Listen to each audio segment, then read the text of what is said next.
والصلاة والسلام على سيد الأنبياء والمرسلين سيدنا ونبينا ومولانا محمد صلى الله عليه وسلم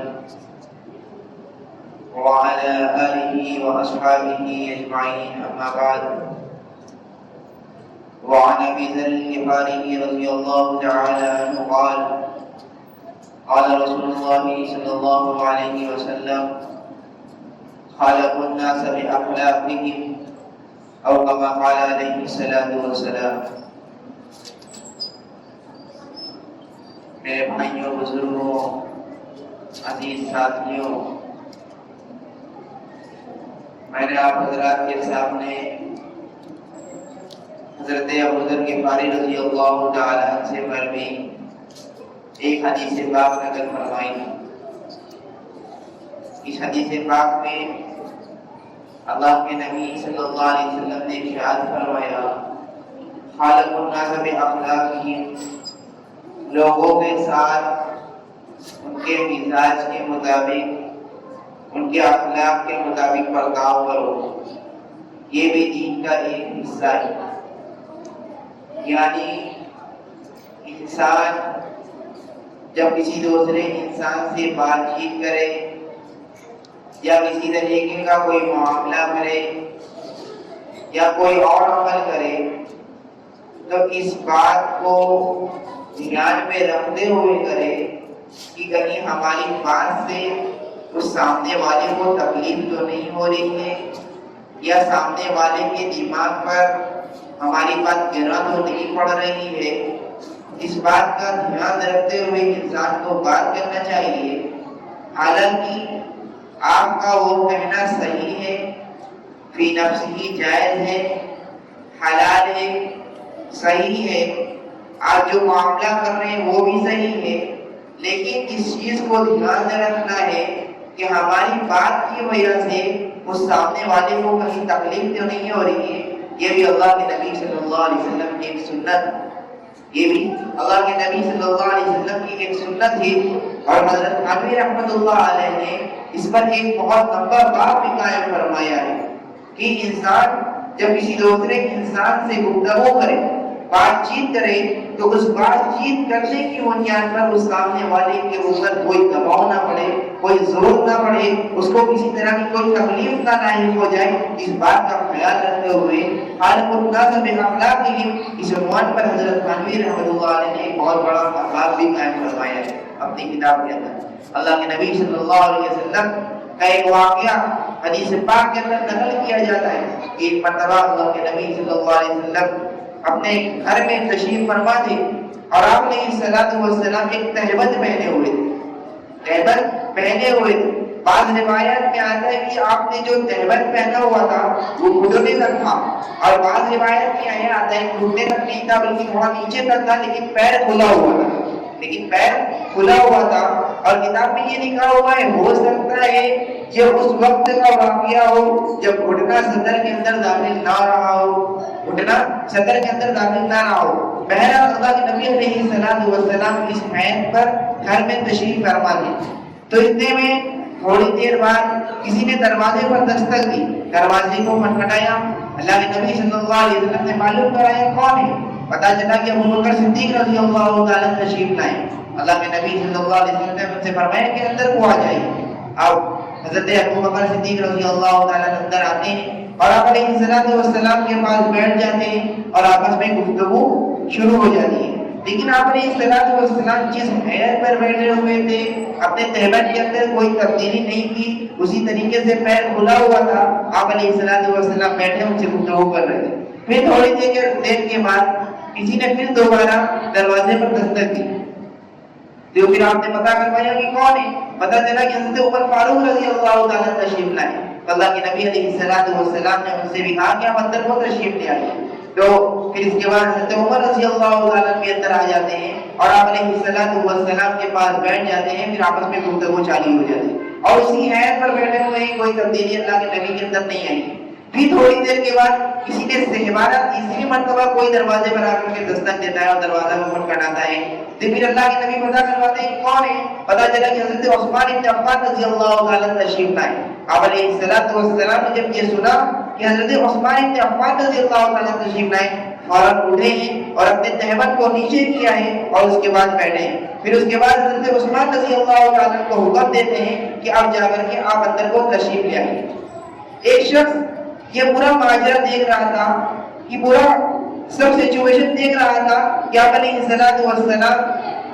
نے اپنے حیات کے اندر کوئی تبدیلی نہیں کی۔ جب ابو بکر صدیق رضی اللہ تعالیٰ نے تب اسی طریقے سے بیٹھے تھے، جب حضرت عثمان رضی اللہ تعالیٰ نے تب بھی اسی طریقے سے بیٹھے تھے، لیکن کیا وجہ پیش آئی کہ جب حضرت عثمان رضی اللہ تعالیٰ تشریف لا رہے ہیں، آپ اپنے تہبند کو نیچے کرتے ہیں، اپنے تہبند کو سنوارتے ہیں، اس کے بعد حضرت عثمان رضی اللہ تعالیٰ کو اس بات کی اجازت دیتے ہیں کہ آپ اندر کو تشریف لے آئیں۔ وہ شخص علیہ السلام سے سوال کرتا ہے کہ آپ نے ان کے آنے پر اپنی حیات کو کیوں تبدیلی کی، اس کی کیا وجہ پیش آئی؟ تو اللہ کے نبی علیہ السلام نے اس کا جواب دیا، میں اس شخص سے حیا کیوں نہ کروں جس سے فرشتے بھی حیا کرتے ہیں، میں اس شخص سے حیا کیوں نہ کروں جس سے فرشتے بھی حیا کرتے ہیں۔ یعنی حضرت عثمان بن عفان رضی اللہ تعالیٰ کا وصف الحیا والایمان تھا۔ اللہ رب العزت نے ان کو حیا کے اندر ایسا اونچا مقام اور ایسا بلند مقام عطا فرمایا تھا کہ اتنا بلند مقام اللہ رب العزت نے کسی کو نہیں عطا فرمایا تھا، اتنا بلند مقام حیا کے اندر اللہ رب العزت نے حضرت عثمان رضی اللہ تعالیٰ کو جو ہے عطا فرمایا تھا۔ اسی وجہ سے اللہ کے نبی علیہ السلام نے اسی حدیث کی بنیاد پر خلق الناس باخلاقہم، ان لوگوں کو اس کے مزاج کے ساتھ، لوگوں کے ساتھ اس کے مزاج کے مطابق برتاؤ کرو۔ آپ علیہ السلام امت محمدیہ کو تعلیم دے رہے ہیں، عمل کرنے کے بعد عمل کر کے دکھا رہے ہیں امت محمدیہ کو کہ ہم حضرت عثمان رضی اللہ تعالیٰ کے ساتھ جو یہ معاملہ کر رہے ہیں، کیونکہ ان کے اندر حیا بہت زیادہ تھی۔ آپ علیہ السلام اس حالت میں بیٹھتے، شاید ان کے اوپر گرا معلوم ہوتا، لیکن اس بنیاد پر اللہ کے نبی علیہ السلام نے اپنے تہبند کو نیچے کیا کہ ان کے اندر حیا کا وصف بہت زیادہ ہے، حیا کا وصف بہت زیادہ ہے۔ حالانکہ آپ علیہ السلام کا پیر کھلا رکھنا فی نفسی حلال تھا، جائز تھا، کوئی قباحت نہیں تھی، کوئی کراہت نہیں تھی، کسی طرح کی کوئی برائیاں نہیں تھی۔ وہ صحابہ جو آپ علیہ السلام کے ایک ایک الفاظ پر اپنی جان کو نچھاور کر دینے والے تھے، اور اگر اللہ کے نبی علیہ السلام کسی حیثیت پر بیٹھے رہتے اور حضرت عثمان رضی اللہ تعالیٰ اندر کو تشریف لے آتے تو ممکن تھا کیونکہ ان کے اوپر گہرا نہ گزرتا، لیکن اللہ کے نبی علیہ السلام ان کے مزاج سے واقف تھے، ان کے ذہن سے واقف تھے کہ ان کے اندر حیا کا وصف بہت زیادہ ہے۔ اس وجہ سے انہوں نے اپنے تہبند کو نیچے کیا اور امت محمدیہ کو اس حدیث کی بنیاد پر اس بات کی تعلیم دی ہے کہ جب تم کسی انسان کے ساتھ کوئی برتاؤ کرو، کوئی معاملہ کرو، کوئی بات چیت کرو تو اس کی مزاج کی رعایت کرتے ہوئے اس کے ساتھ برتاؤ کرو۔ یہ بھی اللہ کے نبی علیہ السلام کی ایک سنت ہے، اور آپ علیہ السلام نے عمل کر کے دکھا دیا کہ امت محمدیہ بھی اس چیز کو اپنائے۔ ایک مرتبہ حضرت عمر رضی اللہ تعالی اللہ کے نبی صلی اللہ علیہ وسلم کی خدمت میں تشریف لاتے ہیں تو اللہ کے نبی علیہ السلام ان سے کہتے ہیں، اے عمر آج میں نے خواب دیکھا ہے، آج میں نے خواب میں دیکھا کہ مجھے جنت دکھائی گئی اور جنت میں مجھے تمہارا محل دکھایا گیا۔ جب تمہارا محل دکھایا گیا تو میں نے پوچھا کہ یہ اتنا عالیشان محل کس کا ہے، یہ اتنا عالیشان محل کس کا ہے؟ تو اللہ کے نبی علیہ السلام کو بتلایا گیا کہ یہ عمر رضی اللہ تعالیٰ کا محل ہے، یہ عمر رضی اللہ تعالیٰ کا اتنا عالیشان محل ہے۔ اللہ کے نبی کہتے ہیں کہ میرے دل میں یہ خواہش پیدا ہوئی، میرے دل میں یہ تمنا پیدا ہوئی کہ میں اندر جا کر کے دیکھوں کہ حضرت عمر کا محل کتنا زبردست کیسے ہے، اتنا عالیشان کیسے ہے۔ میرے دل میں تمنا ہوئی کہ میں جا کر کے دیکھوں، لیکن میرے دماغ میں اس وقت یہ بات آئی کہ عمر رضی اللہ تعالیٰ کے اندر غیرت ہے، عمر رضی اللہ تعالیٰ کے مزاج کے اندر غیرت ہے، ان کو یہ بات پسند نہیں ہے، یہ بات محبوب نہیں ہے کہ میرے سے پہلے کوئی جا کر کے میرا محل دیکھ لے۔ تو حضرت اللہ کے نبی صلی اللہ علیہ وسلم حضرت عمر رضی اللہ تعالیٰ سے کہتے ہیں، جب مجھے یاد آیا کہ تمہارے مزاج میں غیرت ہے، اسی وجہ سے میں اندر نہیں گیا، اسی وجہ سے میں اندر جا کر نہیں دیکھا تمہارے محل کو۔ تو اس پر حضرت عمر رضی اللہ تعالیٰ کیا کہتے ہیں؟ حضرت عمر رضی اللہ تعالیٰ رو پڑتے ہیں اور کہتے ہیں، اوا علیک یا رسول اللہ اغار، اوا علیک یا رسول اللہ اغار، کیا میں آپ پر غیرت کروں گا؟ حضرت عمر رضی اللہ عنہ روتے ہیں اور کہتے ہیں کیا میں آپ پر غیرت کروں گا؟ یہ تو میرے لیے فخر کی بات تھی، یہ تو میرے لیے بہت ہی اونچا مقام تھا کہ میرے سے پہلے آپ جا کر کے میرے محل کو دیکھ لیتے کہ میرا محل کیسا تھا، کیا میں آپ پر غیرت کرتا؟ لیکن اللہ کے نبی علیہ السلام نے اپنے صحابہ کے مزاج سے جو واقف تھے، اس باریکی سے انہوں نے اپنے صحابہ کے مزاج کی رعایت کی، اس باریکی سے انہوں نے اپنے صحابہ کے مزاج کی رعایت کی ہے۔ کیوں رعایت کی ہے؟ آپ علیہ السلام ہمیں اس بات کی تعلیم دینا چاہتے ہیں، جب ہمارے صحابہ بھی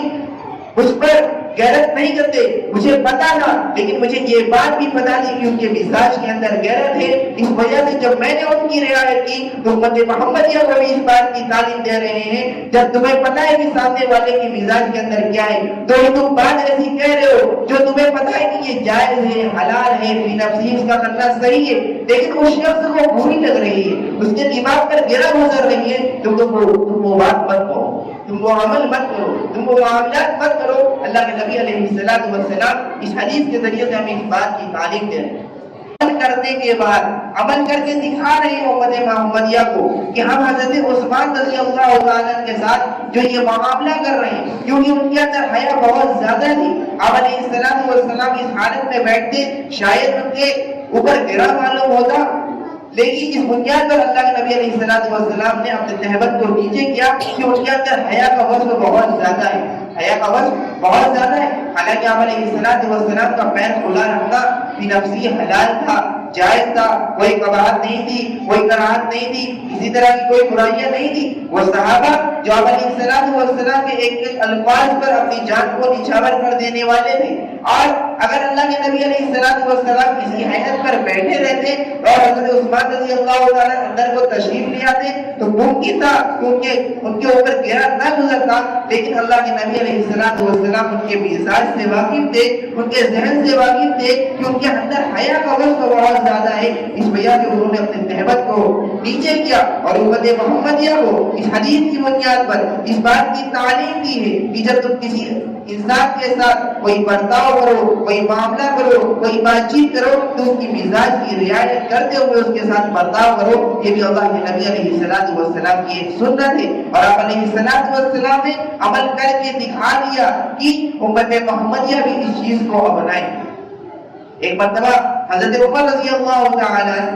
اللہ کے نبی صلی اللہ علیہ وسلم کی خدمت میں تشریف لاتے ہیں تو اللہ کے نبی علیہ السلام ان سے کہتے ہیں، اے عمر آج میں نے خواب دیکھا ہے، آج میں نے خواب میں دیکھا کہ مجھے جنت دکھائی گئی اور جنت میں مجھے تمہارا محل دکھایا گیا۔ جب تمہارا محل دکھایا گیا تو میں نے پوچھا کہ یہ اتنا عالیشان محل کس کا ہے، یہ اتنا عالیشان محل کس کا ہے؟ تو اللہ کے نبی علیہ السلام کو بتلایا گیا کہ یہ عمر رضی اللہ تعالیٰ کا محل ہے، یہ عمر رضی اللہ تعالیٰ کا اتنا عالیشان محل ہے۔ اللہ کے نبی کہتے ہیں کہ میرے دل میں یہ خواہش پیدا ہوئی، میرے دل میں یہ تمنا پیدا ہوئی کہ میں اندر جا کر کے دیکھوں کہ حضرت عمر کا محل کتنا زبردست کیسے ہے، اتنا عالیشان کیسے ہے۔ میرے دل میں تمنا ہوئی کہ میں جا کر کے دیکھوں، لیکن میرے دماغ میں اس وقت یہ بات آئی کہ عمر رضی اللہ تعالیٰ کے اندر غیرت ہے، عمر رضی اللہ تعالیٰ کے مزاج کے اندر غیرت ہے، ان کو یہ بات پسند نہیں ہے، یہ بات محبوب نہیں ہے کہ میرے سے پہلے کوئی جا کر کے میرا محل دیکھ لے۔ تو حضرت اللہ کے نبی صلی اللہ علیہ وسلم حضرت عمر رضی اللہ تعالیٰ سے کہتے ہیں، جب مجھے یاد آیا کہ تمہارے مزاج میں غیرت ہے، اسی وجہ سے میں اندر نہیں گیا، اسی وجہ سے میں اندر جا کر نہیں دیکھا تمہارے محل کو۔ تو اس پر حضرت عمر رضی اللہ تعالیٰ کیا کہتے ہیں؟ حضرت عمر رضی اللہ تعالیٰ رو پڑتے ہیں اور کہتے ہیں، اوا علیک یا رسول اللہ اغار،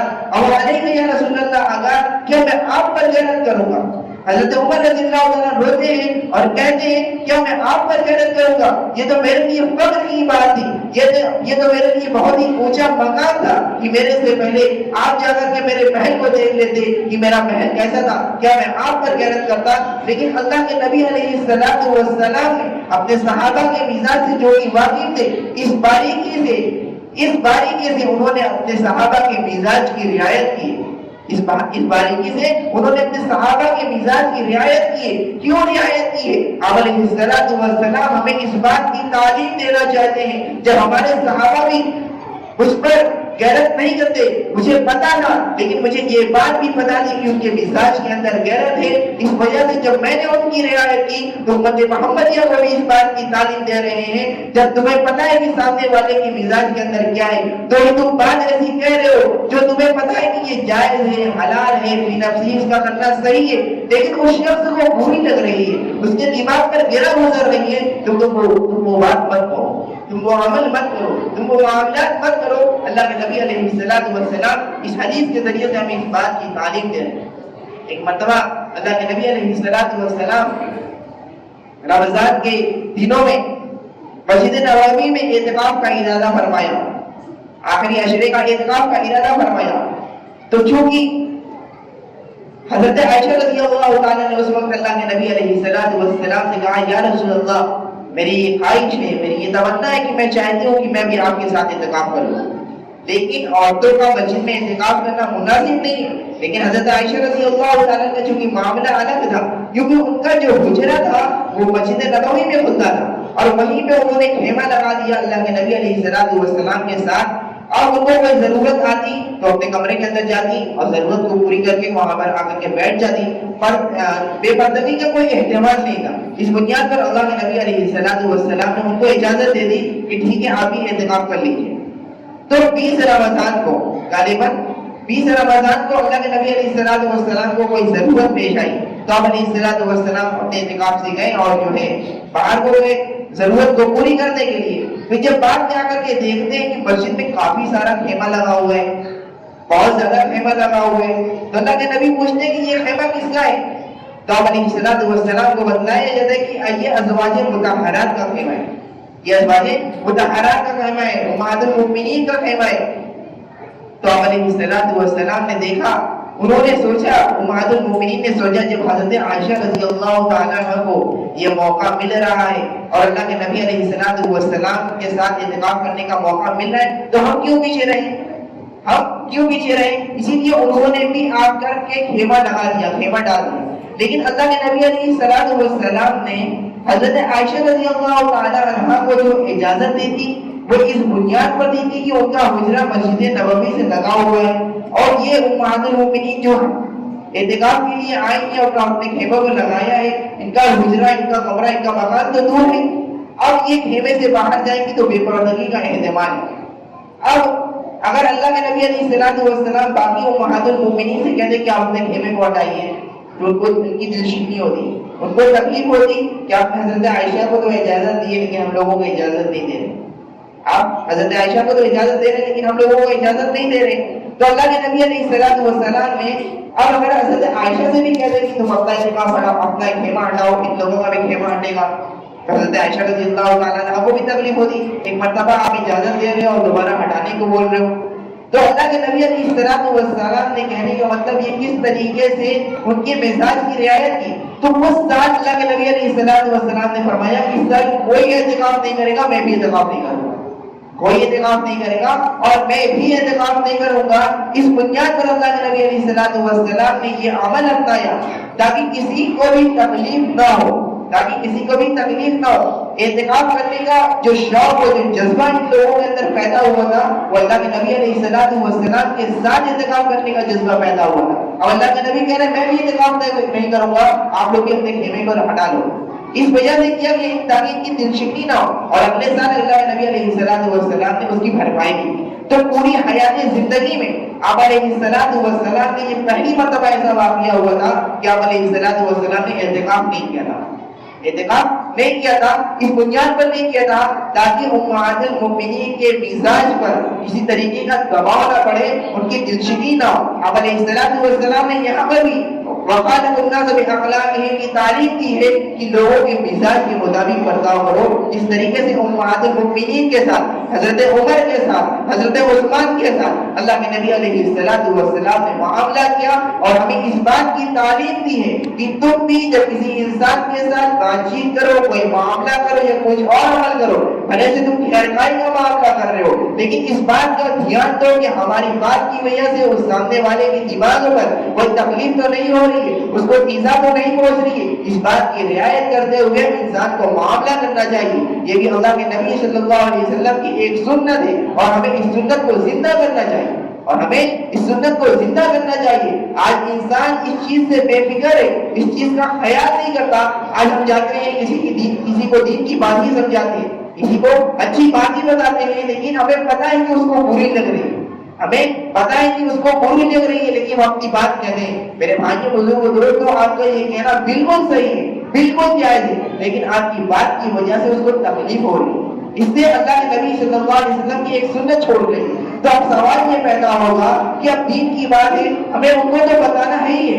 ہمیں ان کو تو بتانا ہے ہی ہے، ہمیں ان کو دین کے راستے پر لانا تو ہے ہی ہے۔ اب اگر ان کو بتائے گا تو ان کو برا لگے، تب ان کو کیسے دین کی بات ان کو معلوم ہوگی؟ یہ سوال پیدا ہوتا ہے کیسے ان کو دین کی بات معلوم ہوگی؟ تو میرے بھائی بزرگ دوستوں، اس کے لیے آپ حکمت کو اپنائیں، اس کے لیے آپ ایسے طریقے کار کو اپنائیں کہ جس کی بنیاد پر اس شخص کو تکلیف نہ ہو، اس شخص کو تکلیف نہ ہو۔ بہت ساری حکمتیں ہیں، بہت سارے طریقے کار ہیں کہ انسان اس طریقے کو اپنا سکتا ہے اور اس کے ذریعے سے اس کو دین کی بات پہنچا سکتا ہے اور اس کے ذریعے سے اپنی بات پہنچا سکتا ہے تاکہ اس کو تکلیف نہ ہو۔ ڈاکٹر عبدالحی صاحب رحمۃ اللہ علیہ فرماتے ہیں کہ میرا یہ معمول تھا کہ میں رمضان کے دنوں میں اذان کے بعد جب مسجد کو جاتا تو مسجد میں ٹھہر جاتا مغرب تک، اور اس میں ذکر و اذکار تسبیحات وغیرہ کرتا، اور جو ہے اس میں آخر وقت میں دعا کی بھی توفیق مل جاتی تھی۔ اور انہوں نے فرمایا کہ میں نے اپنے متوسلین سے بھی یہی کہہ رکھا تھا کہ تم بھی یہی معمولات کو اپناؤ، تم بھی یہی معمولات کو اپناؤ۔ تو اس میں سے ایک صحابہ کہنے لگے کہ حضرت میں نے آپ کے معمول کے مطابق ایسے معمولات کو اپنایا تھا، ایسے معمولات کو اپنایا تھا کہ اثر بعد مسجد میں بیٹھ جاتا اور عبادت میں لگ جاتا تھا، اور جو ہے آخری وقت میں دعا کی بھی توفیق مل جاتی تھی۔ لیکن گھر پر میری زوجہ، میری بیوی مجھ سے کہنے لگی کہ آپ دن بھر گھر کو رہتے نہیں ہو، اور اب جو اثر کے بعد جو وقت ملتا تھا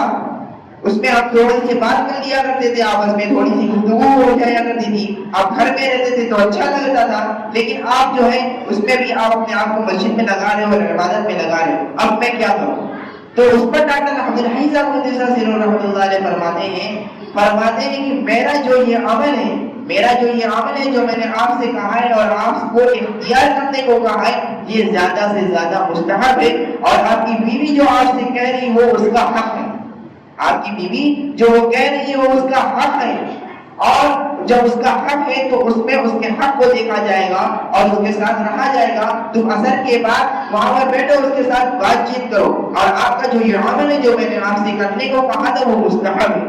وہ مستحب ہے، اور آپ کی اس عمل کے چھوٹنے کی بنیاد پر کوئی گناہ نہیں ہوگا۔ لیکن اگر بیوی کے حق تم سے چھوٹ جائے گا، بیوی کا جو اللہ رب العزت نے زوجین کے حقوق ایک دوسرے کے اوپر جو عائد کیے ہیں، اگر ہم اس میں کمی کریں گے، کوتاہیاں کریں گے، تو اس کمی اور کوتاہیاں کی بنیاد پر اس کی کل قیامت کے دن ہمیں اس کا جواب دینا ہوگا اور ہمیں گناہ ہوگا۔ لیکن حضرت ڈاکٹر عبدالحی صاحب رحمۃ اللہ علیہ کیا فرماتے ہیں کہ وہ اس کا حق ہے، تم اس کے ساتھ رہو، اور تم اس کے ساتھ جب رہو گے اور جب اس سے خوش ہوگی، اس کی بنیاد پر بھی اللہ رب العزت تمہیں اجر و ثواب عطا فرمائے، اس کی بنیاد پر بھی اللہ رب العزت تمہیں اجر و ثواب عطا فرمائے۔ تو اس طریقے سے ہمیں دوسروں کی مزاج کی رعایت کرنی چاہیے۔ تو ڈاکٹر عبدالحی صاحب رحمۃ اللہ علیہ نے یہ بات کیوں کہی؟ اس کے مزاج کی رعایت کرو، اس کا حق ہے، اسی حدیث کی بنیاد پر، اسی حدیث کی بنیاد پر وقال الناس باخلاقہ۔ مولانا ادریس صاحب کاندھلوی رحمۃ اللہ علیہ، جو کہ مفتی شفیع صاحب علیہ رحمہ کے بچپن کے دوست تھے، ایک مرتبہ وہ اسے ملنے کے لیے دارالعلوم گئے تھے۔ اب مولانا ادریس صاحب کاندھلوی رحمۃ اللہ علیہ کا جو قیام تھا وہ مدرسے سے کافی دور پر تھا، مطلب 3-4 گھنٹے کے راستے کے فاصلے پر تھا۔ اب وہ ان سے ملاقات کرنے کے لیے آئے۔ اب وہ دونوں بچپن کے دوست تھے، بہت دنوں کے بعد ملاقات ہوئی ہے، دونوں اللہ والے۔ اب اگر مفتی شفیع صاحب علیہ رحمہ ان سے کہتے کہ آپ ٹھہر جائیے اور میرے ساتھ کھانا کھا لیجیے، اب کھانے کا وقت بھی نہیں ہے اور ان کو جانا بھی ہے، اب اگر وہ اصرار کرتے تو اس اصرار کی بنیاد پر ان کو تکلیف ہوتی۔ مولانا ادریس صاحب کاندھلوی رحمۃ اللہ علیہ کو تکلیف ہوتی، کیوں تکلیف ہوتی؟ اب ان کو جانا ہے، اب ایک دوست دوسرے دوست سے کہہ رہے کہ نہیں ٹھہرو میرے ساتھ کھانا کھاؤ، تو مفتی شفیع صاحب علیہ رحمہ نے کیا کہا کہ آپ کو جانا بھی ہے اور وقت بھی نہیں ہے اور آپ کا قیام بھی دور ہے، اگر میں آپ سے یہ کہتا ہوں کہ آپ میری یہ دعوت قبول کر لیجئے تو یہ دعوت نہیں ہوگی بلکہ عداوت ہوگی، یہ دعوت نہیں ہوگی بلکہ عداوت ہوگی۔ عداوت کیا؟ عداوت کے معنی کیا آتے ہیں؟ دشمنی، یہ دشمنی ہوگی کہ آپ کو جانا بھی ہے اور وقت بھی نہیں ہے۔ تو آپ ایسا کریں کہ آپ جو ہے کچھ توسعے سفر میں آپ کو دے دیتا ہوں، آپ اس کو قبول فرما لیجیے۔ تو انہوں نے کیوں یہ بات فرمائی؟ اسی حدیث کی بنیاد پر فرمائی، اسی حدیث کی بنیاد پر فرمائی۔ وقال الناس باخلاقی۔ تو میرے بھائی بزرگوں دوستوں، اللہ کے نبی علیہ السلام نے اس تعلیمات کو جو ہمارے سامنے پیش کیا ہے، انہوں نے خود عمل کیا، اس کے بعد حضرات صحابہ نے بھی عمل کیا، ہمارے اکابرین نے بھی عمل کیا، اللہ والوں نے بھی عمل کیا ہے۔ اب ہماری باری ہے کہ جب ہم کسی انسان کے ساتھ کوئی معاملہ کریں، کوئی بات چیت کریں، تو ہمیں اللہ کے نبی صلی اللہ علیہ وسلم کی اس سنت کو پیش نظر رکھتے ہوئے، اپنے سامنے رکھتے ہوئے سامنے والے سے بات چیت کریں۔ ہماری بات کی وجہ سے سامنے والے کو تکلیف نہ ہو، اس بات کو خیال کریں اور اپنے اندر اس سنت کو پیدا کریں۔ اللہ رب العزت ہم سب کو کہنے سننے سے زیادہ عمل کی توفیق عطا فرمائے۔